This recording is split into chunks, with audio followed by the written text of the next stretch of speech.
যুদ্ধ শেষ হওয়ার পর হামাস আর গাজা শাসন করবে না বলে মন্তব্য করেছেন ইসরায়েলি প্রধানমন্ত্রী বেনিয়ামিন নেতানিয়াহু।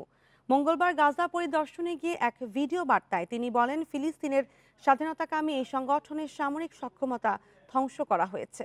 এ সময় প্রতি ইসরায়েলি জিম্মিকে ফিরিয়ে দেওয়ার বিনিময়ে $50 লাখ পুরস্কার ঘোষণা করেন নেতানিয়াহু।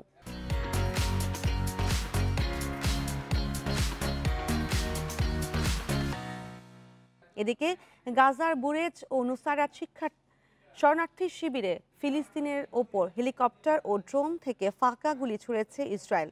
এতে একদিনে উপত্যকায় আরও 50 জনের প্রাণহানি ঘটেছে। এদিকে বার্নি স্যান্ডার্স সহ বেশ কয়েকজন মার্কিন সিনেটর ইসরায়েলের অস্ত্র বিক্রি বন্ধে বাইডেন প্রশাসনের প্রতি আহ্বান জানিয়েছেন।